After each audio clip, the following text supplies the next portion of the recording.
Baik, kita mulai perkuliahan pada pagi hari ini dengan membaca basmalah. Bismillahirrahmanirrahim. Hari ini adalah perkuliahan pertama kita untuk mata kuliah Sejarah Pendidikan Islam. Insya Allah selama 1 semester ke depan kita sama-sama belajar tentang bagaimana perkembangan pendidikan Islam, tidak hanya di Indonesia, tetapi juga sejak awal sejarah Islam. Kita tahu sejarah Islam itu kan dimulai sejak masa Nabi Muhammad SAW. Hari ini karena perkuliahan pertama, maka pembahasan kita adalah membahas kontrak belajar, kemudian kita melihat RPS, lalu nanti pembagian kelompok. Saya akan share screen, karena PJ belum hadir, nanti ketika misalnya saya membagi kelompok, tolong nama pertama yang saya sebutkan itu mencatat anggota kelompoknya masing-masing, tapi kita akan lihat dulu RPS-nya. PJ-nya sudah hadir, Bu. Oke.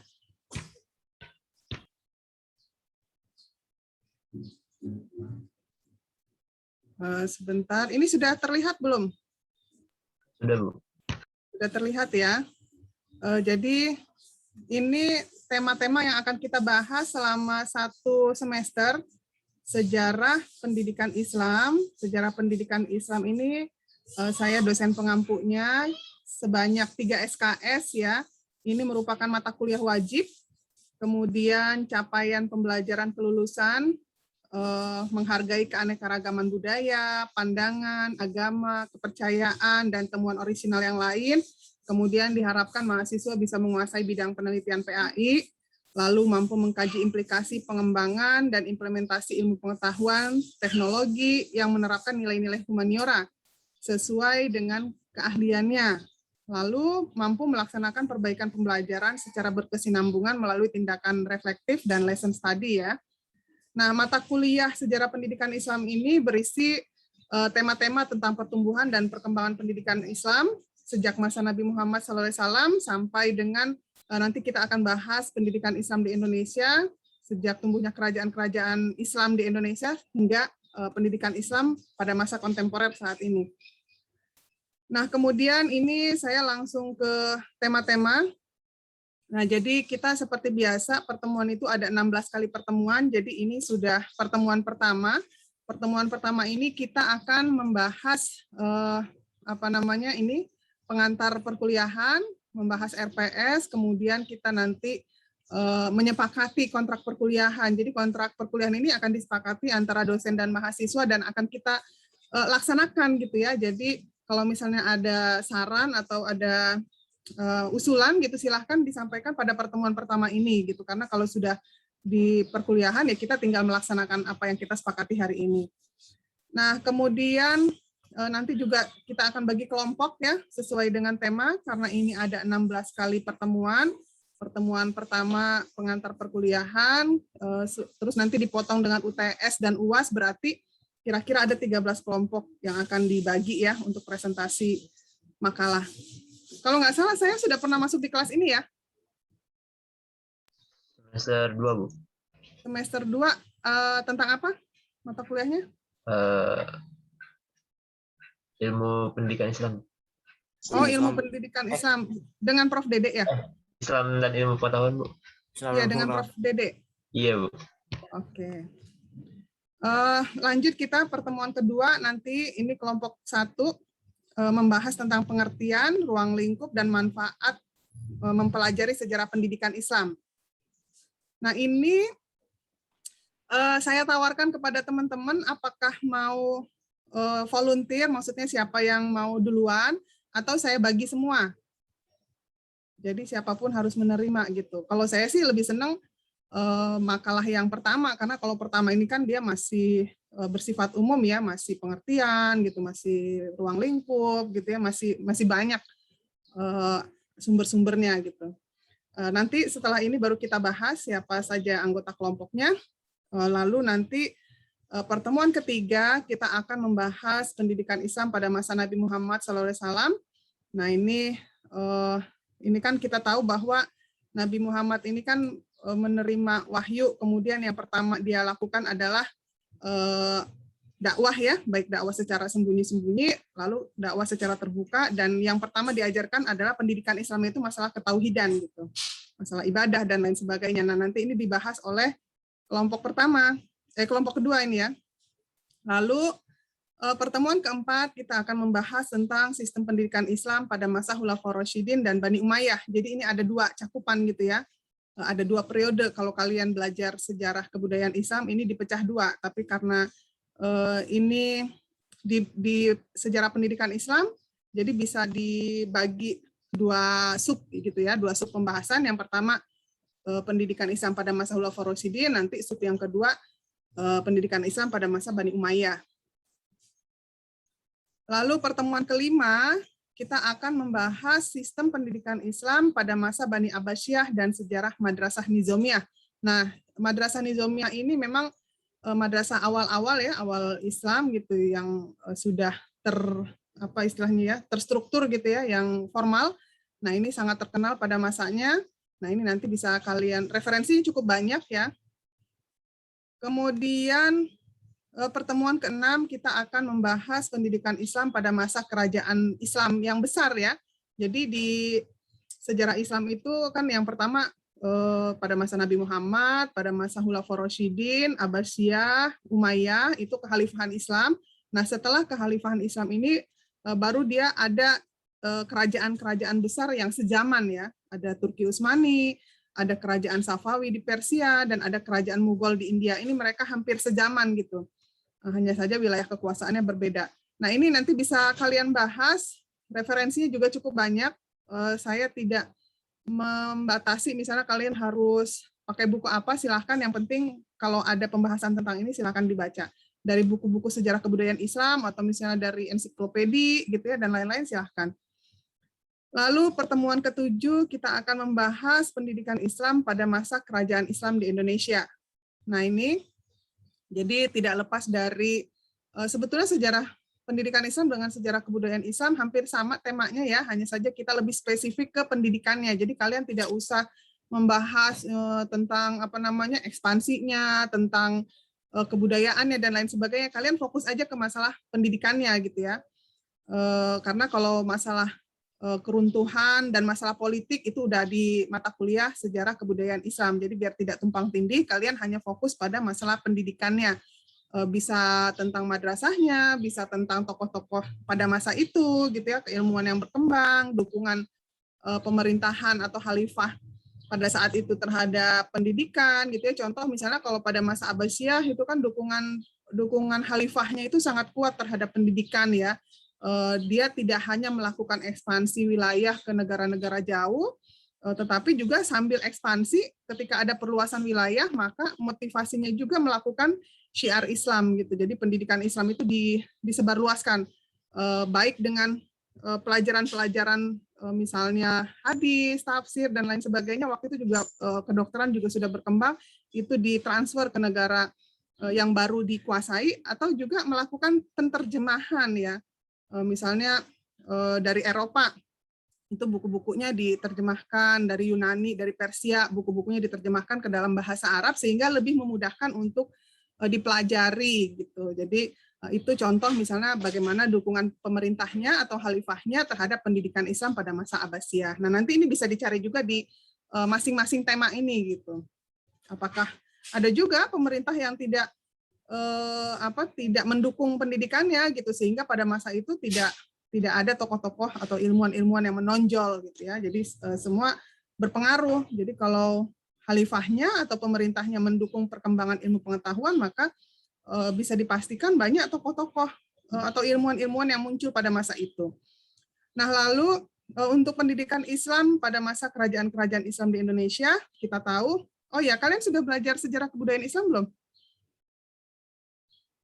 Belum, Bu. Belum ya? Oke, berarti ini sepintas aja ya. Jadi misalnya nih di Indonesia. Jadi Indonesia ini punya kekhasan sendiri ya. Kalau kita belajar, mungkin kalian di masa sekolah dulu pernah belajar tarikh Islam atau sejarah kebudayaan Islam. Di masa-masa tadi yang saya sebutkan, itu sebagian besar melakukan ekspansi wilayahnya dengan peperangan gitu ya. Sebagian besar. Jadi dia bisa menguasai negara lain dengan jalan perang. Tapi di Indonesia penyebaran Islamnya ini berbeda gitu ya. Bisa dibilang penyebaran itu dengan damai. Jadi ada beberapa saluran Islamisasi di Indonesia, misalnya melalui jalur perdagangan, kemudian dari perkawinan, kemudian dari tasawuf, dan dari pendidikan gitu ya. Kita tahu Indonesia ini kan berada di jalur sutra ya. Jalur sutra itu artinya lintasan kalau di laut gitu ya, pedagang-pedagang kalau dia mau melakukan perdagangan itu dia pasti melewati jalur sutra ini. Dan karena sudah melakukan perjalanan yang sangat jauh antar benua gitu, jadi kan mereka membutuhkan untuk berlabuh. Jadi ketika dia berlabuh ya misalnya kalau pesawat kalau dia transit gitu kan dia ngisi bensin, ngisi fuel gitu ya, bahan bakar. Nah, kalau pedagang-pedagang ini atau saudagar-saudagar ini ketika dia berlabuh di Indonesia, dia tidak dalam jangka waktu yang sebentar, bisa berbulan-bulan bahkan gitu ya. Nah, ketika dia berbulan-bulan di Indonesia berlabuh gitu ya, nah ini kan ada interaksi antara saudagar-saudagar itu dengan penduduk di pesisir pantainya itu gitu. Nah, jadi biasanya kerajaan-kerajaan itu adanya di pesisir pantai. Sangat sedikit, sangat jarang kerajaan-kerajaan yang ada di di perkampungan yang jauh dari pantai gitu ya. Karena itu berkembangnya itu di pesisir. Ada interaksi dengan orang luar gitu ya. Contoh kalau yang di Kesultanan Islam yang masih bisa kita telusuri sampai sekarang, misalnya ada Kesultanan di Banten, ada di Cirebon, kemudian di Demak gitu ya, di Sulawesi ada Buton gitu ya, kerajaan Buton dan lain sebagainya. Nah, itu kerajaan-kerajaan itu adanya di pesisir pantai gitu, kayak di Sumatera misalnya kita kenal Samudra Pasai gitu ya. Nah, itu ada di pesisir pantai. Karena ya itu tadi saudagar-saudagar itu ketika berlabuh mereka berinteraksi ya. Dan masyarakat Indonesia ini pada masa awal kedatangan Islam ini mereka kan agamanya itu banyak kan Hindu ya. Kita kenal di sejarah itu kerajaan-kerajaan Hindu. Nah, pada masa itu mungkin sampai sekarang ya kan kalau di ajaran Hindu itu ada kasta-kasta gitu ya, ada kasta Sudra, kasta Ksatria, kasta Brahmana, dan itu ada tingkatan-tingkatan. Maksudnya kalau dia kasta Sudra yang terendah itu dia ya betul-betul kelompok yang sangat termarginal gitu. Nah, sehingga ketika Islam datang membawa ajaran damai, menawarkan kesetaraan gitu ya kan di Islam itu disebutkan bahwa semua manusia itu sama kedudukannya di hadapan Allah kecuali ketakwaannya. Jadi ya banyaklah orang yang akhirnya tertarik dengan Islam. Nah, kemudian dengan jalur pernikahan, kan saudagar-saudagar ini orang-orang kaya ya, pedagang-pedagang kaya dari Arab, dari Gujarat gitu ya, dari Persia.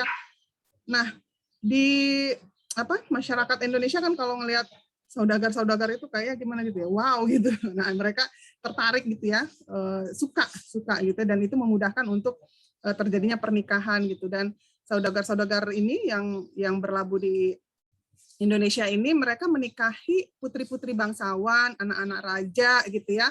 Nah, kalau atasannya sudah dipegang gitu ya, kan mereka punya rakyat ya, punya anak buah gitu. Nah, ketika misalnya putrinya sudah masuk Islam, kan kalau menikah di dalam Islam kan tidak boleh pernikahan beda agama. Waktu itu kan banyaknya mereka penganut Hindu, ada juga Buddha misalnya. Kalau mau menikah, syaratnya harus masuk Islam. Jadi ketika bangsawan itu masuk Islam, dinikahi, nah keluarganya ikut juga masuk Islam, terus nanti rakyatnya ikut masuk Islam, dan itu lebih memudahkan Islam masuk ke Indonesia. Lalu lewat jalur tasawuf. Kita tahu masyarakat Indonesia, bahkan sampai kini ya, mereka ini suka yang berbau-bau klinik gitu ya, tahayul gitu ya, percaya. Contoh nih, sampai sekarang nih, kemarin misalnya Tahun Baru Islam 1 Syuro, kita lihat tuh di beberapa, terutama di Pulau Jawa ya, misalnya kalau 1 Syuro itu harus membersihkan peninggalan-peninggalan semacam keris gitu ya, yang pusaka-pusaka. Kemudian ada juga yang memberi sesajen ke Laut Selatan dan lain sebagainya gitu ya. Nah, itu ya hal-hal yang berbau-bau klinis itu sejak dahulu gitu. Nah, akhirnya dilakukan pendekatan tasawuf gitu, karena kalau tasawuf ini dia lebih banyak ritual-ritualnya gitu ya, ada ajaran-ajarannya yang lebih masuk gitu di kalangan masyarakat Islam, jadi cepat masuknya gitu. kemudian melalui jalur pendidikan. Nah, setelah beberapa jalur tadi, tentu saja ketika masyarakat Indonesia memeluk Islam, maka perlu ada yaitu pendidikan Islamnya gitu ya, bagaimana melaksanakan ibadahnya, meningkatkan ketauhidannya, keimanannya, dan itu dilakukan melalui pendidikan Islam. Kalau kira-kira cikal bakal pesantren gitu ya. Nah, kalau dulu kan awal-awal misalnya di masjid, kemudian bentuknya sorogan. Sorogan itu ada ustadz atau kiai yang dikelilingi oleh santri, dan ini di beberapa pesantren masih diterapkan model seperti ini, ngaji kitab kuning atau apa gitu ya. Nah, ini dibahas di masa-masa awal Islam. Nah, lalu setelah itu, setelah Islamisasi, ya kerajaan-kerajaan ini mulai muncul gitu ya di Indonesia. Nah, nanti kalian bisa bahas, bisa berikan beberapa contoh kerajaan Islam. Tadi sudah saya sebutkan, misalnya ada kerajaan Islam di Demak, ada di kalau di Sulawesi itu diantaranya misalnya ada kerajaan Buton, kemudian di Sumatera ada Samudra Pasai gitu ya, ada kerajaan di Cirebon juga ada gitu. Nah, nanti setidaknya dari masing-masing pulau besar di Indonesia itu ada perwakilannya. Jadi kalian mengambil sampel di beberapa contoh Sumatera, Pulau Jawa, Sulawesi, Kalimantan. Kalau ada di Papua silakan, tapi mungkin sumbernya cukup sedikit ya kalau yang di Papua. Lalu, nah ini setelah UTS. UTS ini kira-kira di pertemuan ke-8. Nah, setelah UTS nanti kita mulai membahas bagaimana Islam pada masa kontemporer ya. Nah, ini pada masa pendudukan Belanda, kita tahu Belanda itu menjajah Indonesia cukup lama, 320 tahun. Pada saat itu kan sudah ada ya organisasi-organisasi ormas atau ormas keislaman. Ini saya ambil contoh yang besar saja, misalnya NU dan Muhammadiyah. Nah, nanti kalian bahas, kalian buka buku-buku sejarahnya, bagaimana respon Muhammadiyah dan NU terhadap sistem pendidikan kolonial Belanda, gitu ya. Nah, waktu itu kan yang berkembang di Indonesia adalah semacam daya rangkang, itu kalau di Minangkabau di Aceh, kemudian pesantren ya, kalau di Pulau Jawa itu terkenalnya pesantren, tapi kalau di Sumatera waktu itu ada namanya dayah dan rangkang, itu beda penyebutan aja tapi kurang lebih sistemnya sama. Nah, ini pada masa Belanda ini kan dia tidak yang bisa mencicipi pendidikan formal itu hanya anak-anak Belanda atau pejabat-pejabat, anak-anak pejabat yang pribumi gitu ya. Tapi rakyat biasa itu pada masa-masa Belanda ini kurang mendapatkan kesempatan yang sama gitu ya. Dan waktu itu ada dua macam lah, ibarat kata ada sekolah Belanda dan ada sekolah Islam atau pesantren. Nah, ini nanti bagaimana respon Muhammadiyah dan NU ini terhadap sistem pendidikan kolonial Belanda gitu ya, yang sudah klasikal, yang sudah ada kurikulum gitu kan. Nah, sementara waktu itu terutama NU, misalnya kalau NU ini kan memang dia dari dulu concernnya di pesantren gitu.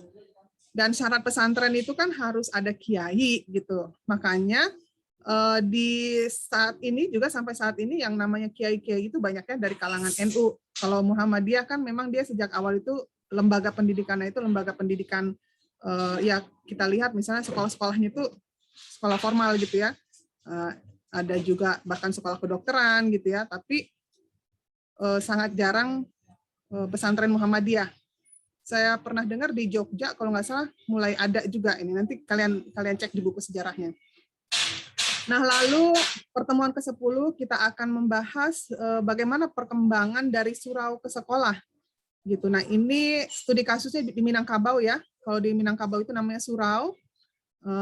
Ya sama ini. Surau itu seperti kurang lebih seperti pesantren gitu ya. Jadi dia tidak formal. Nah, kalau sekolah ini kan identik dengan sekolah formal gitu ya. Dan dia biasanya mengikuti kurikulum dari pemerintah. Gitu. Nah, sementara kalau di surau ini kan dia punya kurikulum sendiri dan pelajarannya itu pelajaran agama gitu. Nah, ini silahkan kalian cek di buku-buku referensi bagaimana respon masyarakat Minangkabau terhadap sistem pendidikan kolonial Belanda. Jadi ini masih sama ya, hanya saja yang tadi ormas, nah, kalau yang ini studi kasus terhadap masyarakatnya gitu ya.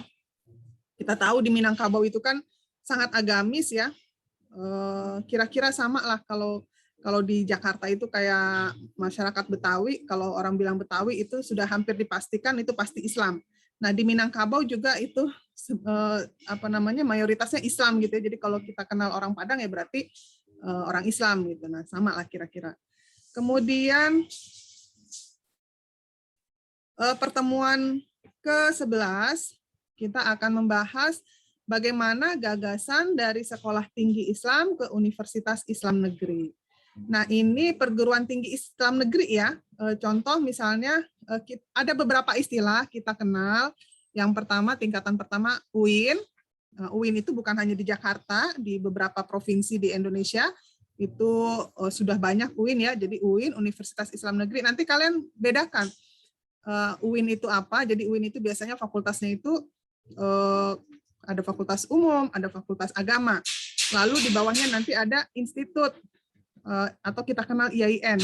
UIN Jakarta juga dulu IAIN, itu biasanya fakultasnya satu jenis. Misalnya kalau di IAIN itu dia kan Institut Agama Islam Negeri, jadi fakultas-fakultas agama, misalnya kayak Usuluddin, Fakultas Adab, Fakultas Dakwah, Fakultas Tarbiyah, gitu. Nah itu dia dia hanya satu fakultas satu jenis gitu loh. Yang dibahas itu bidang keagamaan. Nah, itu IAIN. Jadi kalau ada bedanya ya, kalau UIN itu udah ada fakultas-fakultas umum dan ada fakultas agama. Sementara kalau IAIN dia hanya fakultas-fakultas agama. Lalu ada juga misalnya SAIN. SAIN itu Sekolah Tinggi Agama Islam Negeri. Nah, itu dia lebih mengerucut lagi. Misalnya dia hanya satu fakultas tentang pendidikan, tarbiyah dan lain sebagainya. Nah nanti jadi silahkan kalian cari referensinya. Sebetulnya di perpustakaan kita udah cukup lengkap ya. Cuma nanti selama masa pandemi ini kalau misalnya tidak bisa diakses langsung ke perpustakaan, coba kalian cari repository online-nya gitu ya. Jadi apakah di perpustakaan ini itu bisa diakses secara online gitu. Kalau bisa lebih bagus lagi. Jadi kalian lihat e-book-nya gitu. Lalu pertemuan ke-12, kita akan membahas bagaimana pertumbuhan dan perkembangan pesantren salafi dan modern. Nah ini secara kelembagaannya ya, jadi silahkan dibedakan. Apa sih bedanya pesantren salafi, apa itu pesantren modern? Secara umum pesantren salafi itu adalah, dia biasanya mengkaji masalah keagamaan aja, kitab-kitab kuning gitu yang dipelajari.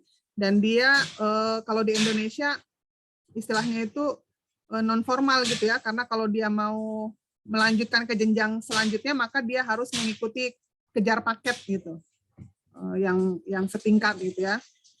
Nah sementara kalau pesantren modern dia menggabungkan kurikulum agama dengan kurikulum dari pemerintah. Jadi dia belajar kitab kuning, dia juga belajar seperti kurikulum di sekolah umum. Bahkan di beberapa pesantren itu ada yang dia mengikuti polanya itu mengikuti pangsa pasar lah ibaratnya gitu ya. Kan di Indonesia ini ada 2 kurikulum yang kita pakai. Kurikulum Kementerian Agama itu biasanya diterapkan di madrasah-madrasah. Kemudian ada kurikulum sekolah umum, itu dia memakai kurikulum Kemendiknas, Kementerian Pendidikan Nasional.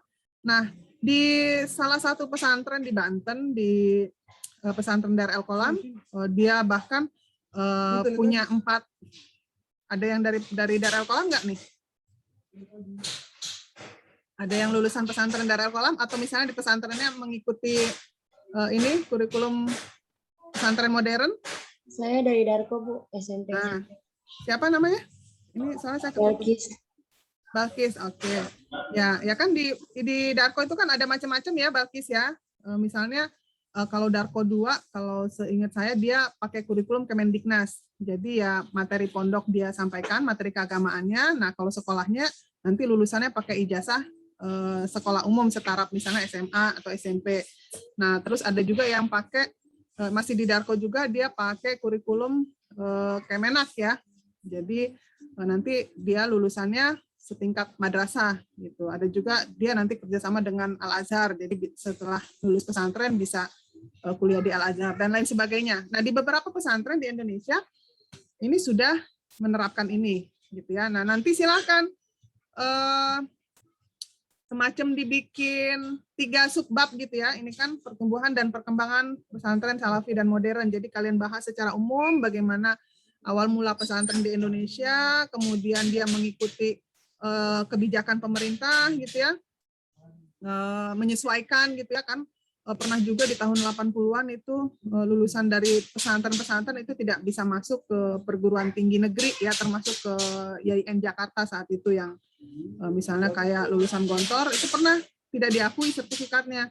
Nah, tetapi dengan adanya kebijakan-kebijakan peraturan perundang-undangan yang semakin berkembang, akhirnya sekarang disamakan. Bahkan ada undang-undang tentang pesantren gitu ya, yang mengatur tentang eksistensi pesantren di Indonesia. Lalu ini nomor 13, pertemuan ke-13. Ini kita membahas SKB 3 Menteri tahun 1975. Ini bisa di browsing ya. Apa sih SKB tahun 75 ini? Nah, ini dia membahas tentang Madrasah Aliyah Khusus Keagamaan, MAK, dan pendidikan agama Islam pada sekolah umum. Gitu. Nah, nanti ini bisa kalian browsing dan kalian komentari gitu ya. Tidak hanya SKB-nya saja yang ditampilkan, tetapi juga ada narasi penjelasannya gitu ya. SKB ini tentang apa dan bagaimana situasi madrasah atau pendidikan agama Islam pada masa ini, pada tahun 70-an ini. Lalu kebijakan itu terus berkembang ya. Misalnya dalam bidang pendidikan kita punya undang-undang. Sebetulnya sebelum tahun 2003 ini sudah ada juga undang-undang tentang sistem pendidikan nasional, tetapi kita bahas yang sedang berlaku ya. Kita masih berlaku yang ini. Nanti tolong dibaca Undang-Undang Nomor 20 tahun 2003 tentang sistem pendidikan nasional, dan secara khusus kalian melihat bagaimana sih posisi pendidikan Islam gitu ya. Pendidikan Islam itu baik secara materinya, maksudnya mata pelajarannya, ataupun lembaganya. Nah, contoh misalnya kalau di salah satu klausul di Undang-Undang Sisdiknas ini kan menunjukkan kesetaraan lembaga pendidikan. Di situ misalnya jenjang pendidikan dasar adalah SD garis miring madrasah ibtidaiyah garis miring SLB SD gitu ya, dan seterusnya. Terus misalnya jenjang pendidikan sekolah tinggi SMA garis miring madrasah aliyah garis miring yang sekolah teknik yang khusus gitu kayak SMK garis miring SMK, terus SLB apa tuh yang tingkatan SMA. Nah gitu, jadi itu menunjukkan bahwa di dalam undang-undang itu disetarakan gitu ya, baik itu pendidikan agama tadi di madrasah maupun sekolah umum maupun SLB dan SMK. Kira-kira seperti itu. Nah, nanti kalian jelaskan didukung dengan beberapa referensi gitu ya. Dari buku-buku pendidikan itu banyak gitu. Nanti ini silakan dibahas. Jadi secara khusus menggambarkan kan di Undang-Undang Nomor 20 tahun 2003 ini kan banyak sekali ya yang dia bahas gitu ya. Kalian hanya fokus tentang pendidikan Islamnya, kalian cek gitu ya. Kalau tadi hanya contoh dari institusi pendidikannya. Nah, nanti bisa juga nanti kalian lihat dari materinya atau apa gitu, nanti kalian baca sendiri gitu. Kemudian, nah ini yang terbaru, sekarang sudah 2021, berarti ini sudah 2 tahun yang lalu ya. Nah, barangkali kalian juga jangan-jangan belum tahu nih, kalau sekarang sudah ada undang-undang tentang pesantren. Nah, ini menunjukkan bahwa pemerintah kita ini mengakomodir dan menyetarakan gitu ya pendidikan Islam. Pesantren ini kan sebagai bagian dari salah satu lembaga pendidikan Islam gitu ya. Nah, ini sudah diakomodir, sudah ada kesetaraan. Bahkan sekarang sudah ada hari santri kan? Gitu, sudah diakui lah gitu. Nah, ini nanti silakan kalian lihat di Undang-Undang Nomor 18 Tahun 2019 tentang pesantren ini, bisa di-browsing ya.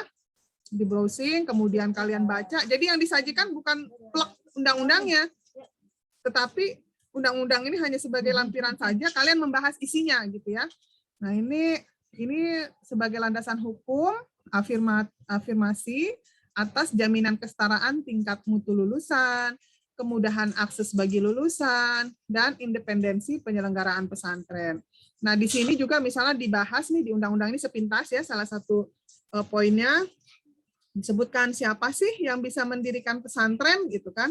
Nah, syarat pesantren itu apa gitu. Nah, di undang-undang ini misalnya disebutkan syarat seseorang yang bisa mendirikan pesantren adalah dia lulusan dari pesantren atau lulusan dari perguruan tinggi keislaman. Nah, misalnya kalian lulusan UIN nih, atau lulusan pesantren, berarti kalian punya hak untuk, atau kalau misalnya kalian nanti mau mendirikan pesantren sudah bisa. Terus apa saja misalnya yang harus dipenuhi untuk menjadi satu pesantren? Yang paling minimal adalah punya masjid gitu ya, karena masjid itu adalah center atau pusat kegiatan di pesantren. Itu yang ada. Jadi ada masjid, ada kiai, ada santri, ada asrama, maka bisa dibuat pesantren. Nah, itu sekilas gitu ya, nanti silakan dibahas. Jadi tidak harus saklek gitu ya, misalnya harus dari kutipan buku-buku. Kalian bisa juga mengomentari gitu ya, misalnya dari undang-undang ini, dari satu pasal misalnya, di bawahnya kalian komentari, didukung dengan referensi dari buku-buku lain. Nah, ini materi-materi ini kenapa saya susun sedemikian rupa, jadi kita bisa update gitu ya, bisa update perkembangan pendidikan di Indonesia itu seperti apa, khususnya dalam hal pendidikan Islam. Nah, kalau kalian bisa menarasikan ini menjadi satu poin plus buat kalian. Nanti ketika kalian bikin skripsi, ini sudah terbiasa. Nah, misalnya bisa jadi ini salah satu bisa jadi salah satu tema skripsi kalian. Nah, ini kan tentang undang-undang. Contoh nih, contoh judul skripsi, implementasi Undang-Undang Nomor 18 tahun 2019 tentang pesantren di misalnya di pesantren Gontor. Nah, jadi kalian lihat poin-poin di pesantren di undang-undang ini apa saja. Kemudian kalian lihat di lembaga pesantren yang kalian teliti, contoh misalnya di Gontor, apakah sudah memenuhi sesuai dengan undang-undang ini. Ini hanya satu contoh saja. Nah, jadi ya itu tadi, kalau kalian mengikuti atau bisa mengelaborasi ini sebetulnya bisa jadi salah satu tema skripsi kalian gitu ya. Lalu daftar rujukan ini hanya saran, karena saya memahami di masa pandemi ini akses kita agak terbatas gitu ya. Ini misalnya dari buku-buku sejarah peradaban Islam boleh, kemudian dari undang-undang, dari jurnal-jurnal juga banyak ya. Jadi silahkan kalian kalau mau kutip dari jurnal, tetapi saya menekankan meskipun sekarang kalian tinggal ketik judul apa itu keluar di Google, tapi tolong hargai istilahnya itu apa ya? Jangan tidak menyebutkan sumbernya gitu. Misalnya kalian mengutip dari jurnal apa gitu kan, jurnal didaktika, disebutkan siapa nama pengarangnya, judul jurnalnya apa, jurnal edisi berapa, halaman berapa, dan tidak plek ya. Jangan misalnya kalian cuma mengganti cover, saya tidak menyarankan.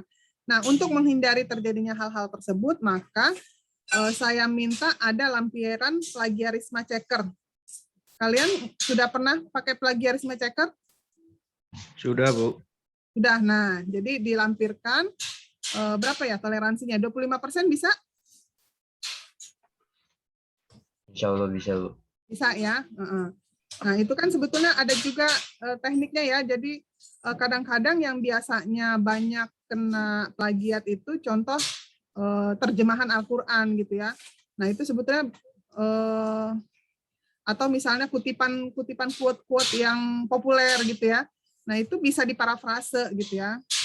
Sehingga meminimalisir deteksi dari plagiarisme ini. RPS ini sudah saya upload di Google Classroom. Jadi nanti bisa kalian akses.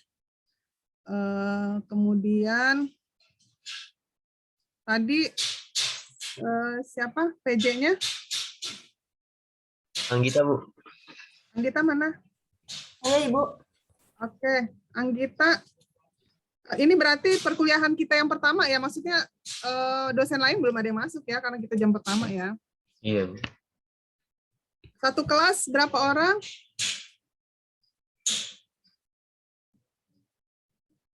Oh ya, sebelum kita bagi kelompok, saya mau share dulu tentang tata tertib dan kode etik mengikuti perkuliahan.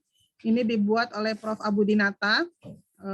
Karena ini relevan, saya rasa ini perlu juga kita sampaikan. Ini ya, kebaca ya tata tertibnya. Nah, ini tata tertib mengikuti perkuliahan. Memang selama pandemi ini kita tetap menggunakan Zoom.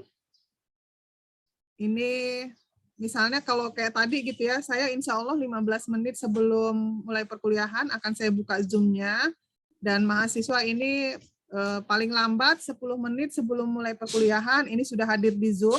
Karena kadang-kadang bisa jadi ada aja kendala teknis ya. Saya juga kadang-kadang walaupun on time, misalnya loadingnya lama atau misalnya jaringannya lagi nggak stabil gitu, makanya 10 menit setidaknya itu kalian sudah standby di Zoom. Lalu mahasiswa berpenampilan rapi, kemudian memulai perkuliahan dengan membaca basmalah, kemudian baca doa ya biar kita lebih mudah menyerap ilmu pengetahuan. Kemudian ini menampilkan wajah, terus bersikap penuh perhatian, jangan sambil buka aplikasi yang lain ya, karena berbeda ya kalau kita belajar tatap muka dengan belajar via online seperti ini. Kalau tatap muka kita fokus di dalam satu ruangan, interaksi antara dosen dan mahasiswa itu fokus, sementara kalau di online gini kan banyak tantangannya ya, jangan sambil buka, karena melototin layar aja kadang-kadang daya serapnya itu berbeda dengan kita tatap muka, apalagi kalau sambil buka WA, sambil buka, apalagi sambil main game, itu udah bisa dipastikan pelajarannya nggak masuk. Gitu. Terus nanti model kita adalah gabung ya, kadang saya yang ceramah, tapi biasanya nanti saya akan menambahkan setelah presentasi mahasiswa. Jadi diskusi ya, setelah presentasi kalian diskusi, udah diskusi baru nanti saya menyampaikan materi tambahannya. Kemudian mahasiswa ini harus membaca referensi, sebaiknya kalian punya buku ya, kan bisa tuh dibeli secara online. Saya waktu kuliah dulu, setidaknya saya punya 1 buku untuk setiap mata kuliah. Misalnya sejarah pendidikan Islam, walaupun tadi kan saya sudah nampilin ya, daftar pustakanya banyak sekali, tapi saya paling tidak saya punya 1 buku gitu ya, sehingga saya bisa baca secara pribadi gitu ya. Nah ini juga tuntutan kalian sebetulnya lebih besar ya, karena kalian secara online, maka kalian harus mandiri gitu. Jadi belajar ensiklopedi, kamus, buku, makalah, artikel, nah boleh via online ya, silakan diakses. Misalnya besok kita mau belajar tentang apa ya, kalian paling tidak kalian sudah baca artikel tentang itu gitu ya, kan banyak di online gitu. Jadi ketika diskusi, kadang-kadang kan bacaan kita sebagai audiens dengan teman kita yang jadi pemakalah itu kan berbeda, referensinya berbeda, jadi bisa saling melengkapi. Nah pada saat diskusi itu tidak hanya satu arah dari pemakalah menyampaikan materi, tetapi juga audiens bisa menambahkan. Misalnya kalian katakan, menurut yang saya baca dari ensiklopedia Islam, bla bla bla gitu kan. Nah itu kan menambah kekayaan hasanah ilmu pengetahuan kita gitu ya, karena referensi kita banyak dan saling melengkapi satu sama lain. Lalu ketika diskusi itu tidak hanya bertanya, tapi boleh juga menambahkan ya. Jadi misalnya, tapi semua dikendalikan oleh moderator. Jadi moderator yang mengendalikan siapa yang bertanya, dan moderator juga mempersilahkan apakah ada tambahan gitu ya dari teman-teman. Nah itu boleh. Lalu saya minta nanti, kan saya sudah buka Google Classroom dan kalian juga sudah pernah mengikuti perkuliahan saya, artinya kita sudah sama-sama paham. Makalah itu diupload paling tidak sehari sebelumnya lah gitu, agar teman-teman bisa membaca. Misalnya besok mau presentasi, paling telat sehari sebelumnya sudah diupload di Google Classroom makalahnya. Terus nanti selesai diskusi atau selesai perkuliahan, moderator agar mengupload, mengomentari di di kolom Google Classroom itu pas kalian upload makalah kan ada kolom komennya. Nah di kolom komennya itu tolong ditambahkan siapa saja yang bertanya, siapa saja yang menanggapi gitu ya. Menanggapi itu maksudnya memberikan masukan tambahan selain pemakalah. Kalau pemakalah kan sudah tercantum namanya di makalah. Jadi nama-nama dari audiens yang bertanya dan menanggapi Tolong ditulis di situ. Lalu, nah ini tidak hanya di perkuliahan kita, tapi ini semacam tata tertib yang tidak tertulis. Jadi kalau tidak berbicara, harap di-mute, karena itu berpengaruh terhadap ini ya, audionya yang Zoom secara umum. Kalau banyak yang unmute, dia tidak jelas suaranya. Nah ini sudah saya share juga di grup. Nah, ini dari Prof. Abu Dinata, jadi ini cukup relevan untuk kita gunakan. Kemudian saya bagi makalah. Untuk pembagian makalah, kelompok 1, apakah mau sendiri menawarkan atau mau saya bagi rata? Ini suara saya jelas nggak sih? Kebetulan lagi ada background suara-suara. Jelas, Bu. Ya. Jelas, Bu. Untuk kelompok 1, ada volunteer atau saya bagi aja?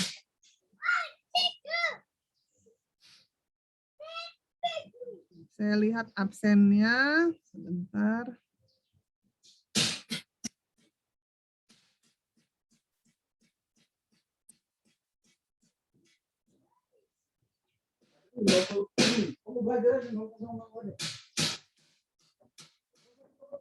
Ini di absen, kalau yang di absen ini ada 34 orang ya. 34 kalau dibagi 13.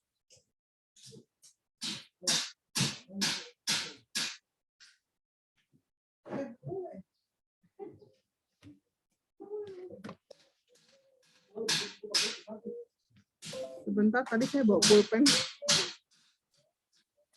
Pulpen, Safira. Safira, pulpen mana?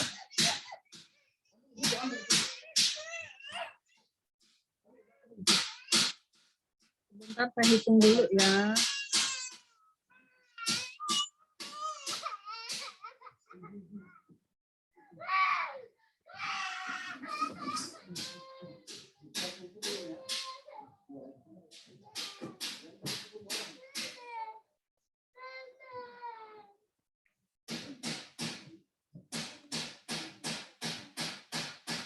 Ini saya coba bagi kelompok. Jadi nanti ada yang 2 orang, ada yang 3 orang ya.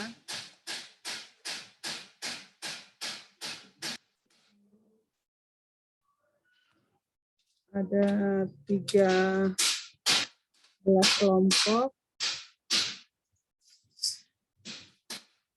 Kelompok 1,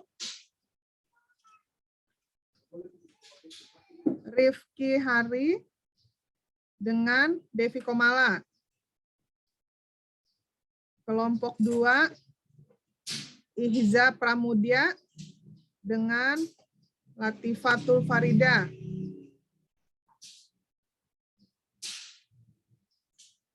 Kemudian kelompok 3, ini saya bagi-bagi 2 dulu, nanti kalau misalnya ada yang belum kebagian baru masuk ke kelompok ya. Kelompok 3, Indah Lestari Diki Setiadi.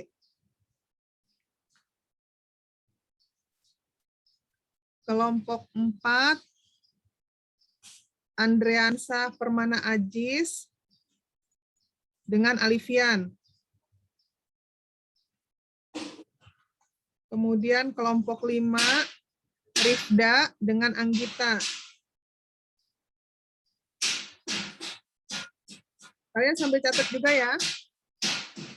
Kemudian kelompok 6, Arina dengan Azra Alia.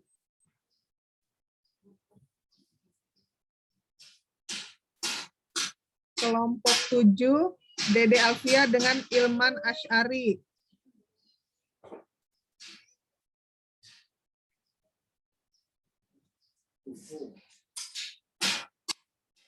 Kelompok 8, Nurul Hikmah dengan Anissa. Kelompok 9, Ihza Ari dengan Muhammad Nur Hikmah.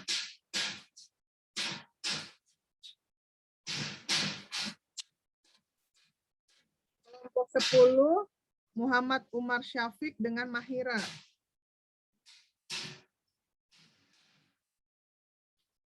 Kelompok 11, Dimas Eka dengan Farah.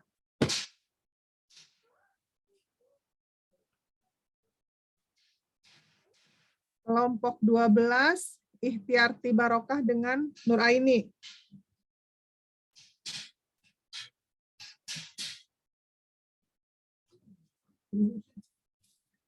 Kelompok 13, tadi sampai Nuraini ya. Kelompok 13, Ristia Rahmawati dengan Wildaningsi.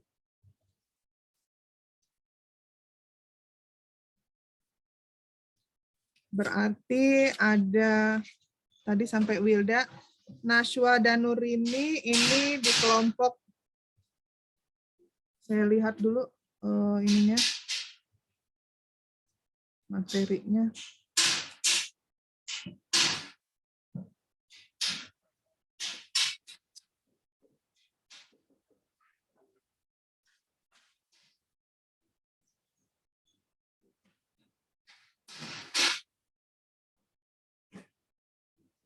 Oke, yang agak banyak di kelompok 3. Mulai dari kelompok 3, ini dia Khulafaur Rasyidin sama Bani Umayyah.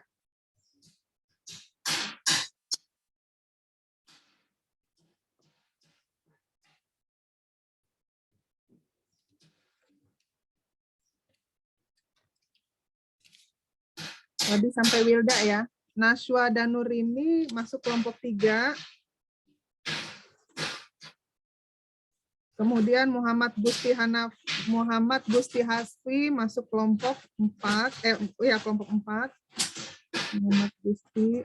Kemudian Ahmad Badri Al-Munawar itu masuk kelompok 5.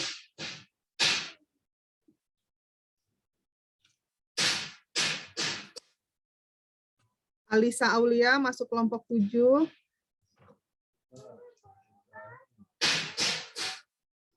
Anissa Nurul Oktaviani masuk kelompok 8.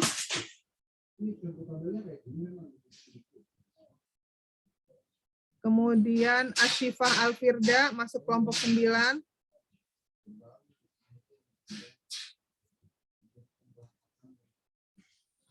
Balkis Abia masuk kelompok 10. Olivia Jane. Sebentar saya lihat lagi FPS-nya.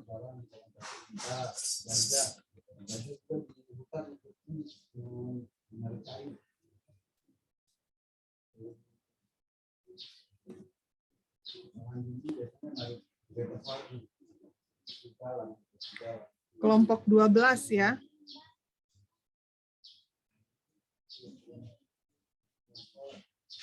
Nanti saya ulangi. Tadi Olivia Jane masuk kelompok 12 ya. Ada yang belum dipanggil?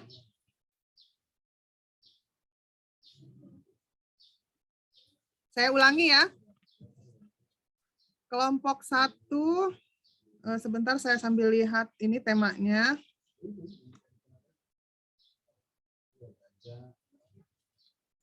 Kelompok 1, Rifki Devi.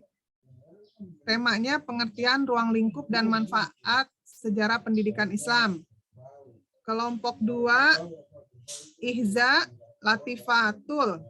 Temanya pendidikan Islam pada masa Nabi Muhammad.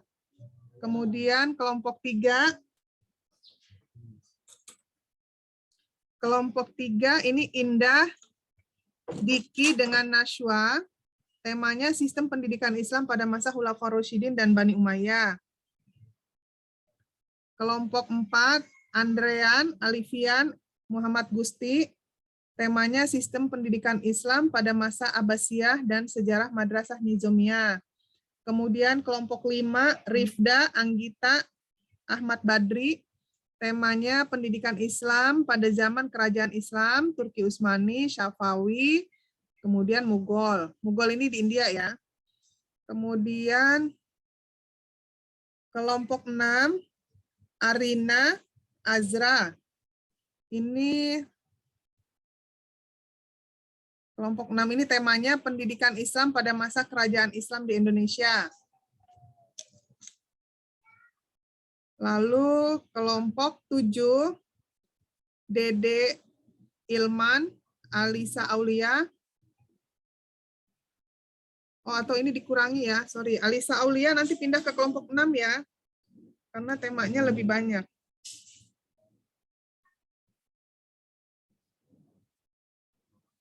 Saya ulangi ya, kelompok 6 tadi Arina, Azra, Alisa Aulia, ini temanya pendidikan Islam pada zaman kerajaan Islam, Turki Utsmani, Safawi di Persia, Mughal di India. Nah ini kalian bisa bagi 3 aja langsung nanti, baru setelah itu digabungkan gitu ya.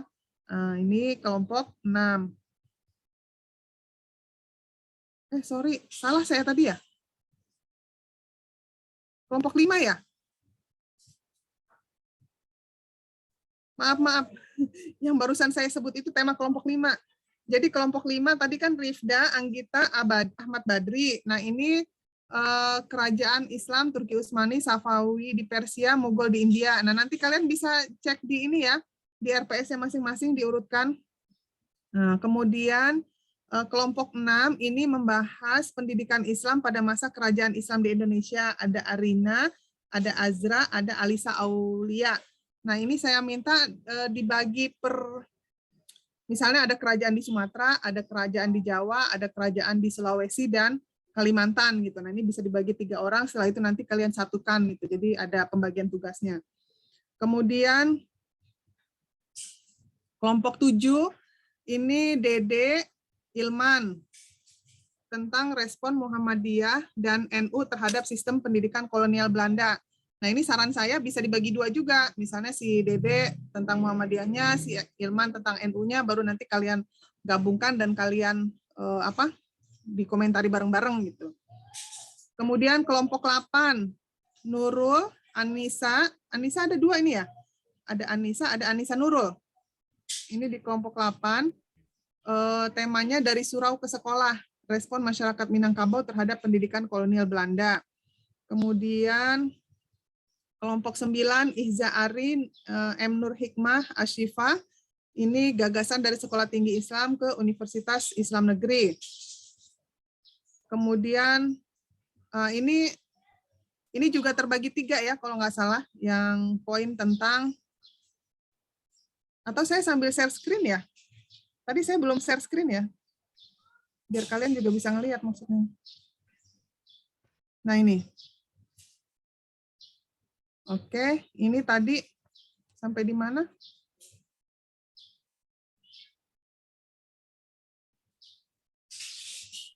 Surah, Bu. 10, Bu. 11 dikurang, kelompok 9 berarti tadi ya? Iya.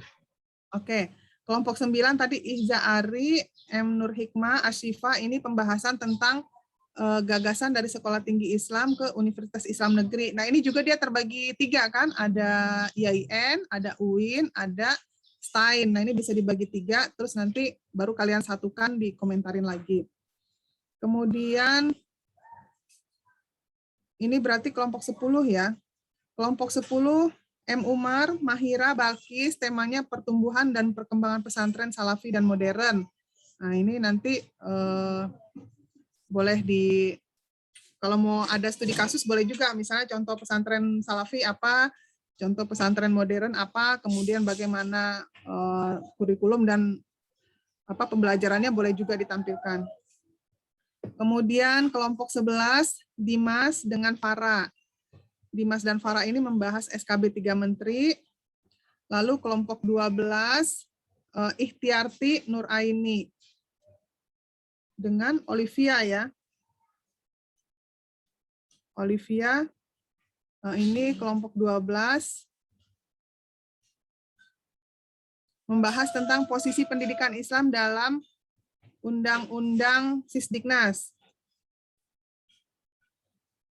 Lalu kelompok 13, ini tema terakhir, membahas tentang Undang-Undang Pesantren, ada Ristia, ada Wilda. Sudah terbagi semua ya?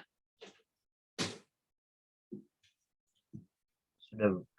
Ya, jadi nanti kalau masih kurang jelas nanti bisa diurut sendiri. Jadi pembahasan kelompok itu dimulai dari materi yang kedua ini. Minggu depan kita sudah mulai presentasi kelompok 1 ya, dengan tema yang ini. Jangan lupa dilampirkan plagiarismenya. Kemudian disiapkan PowerPoint-nya juga.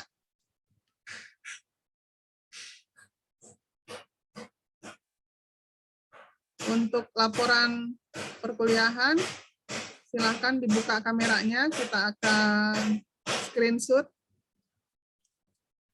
layar pertama, 1, 2, 3.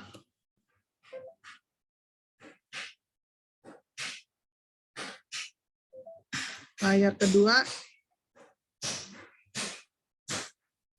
1, 2, 3. Ya.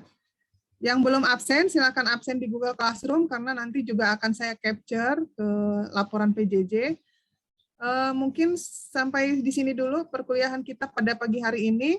Kelompok 1 silakan dipersiapkan. Seperti biasa, harus ada footnote, kemudian ada daftar pustakanya, kemudian sama tambahan plagiarisme ya. Kita tutup perkuliahan kita dengan membaca hamdalah. Alhamdulillah. Alhamdulillah.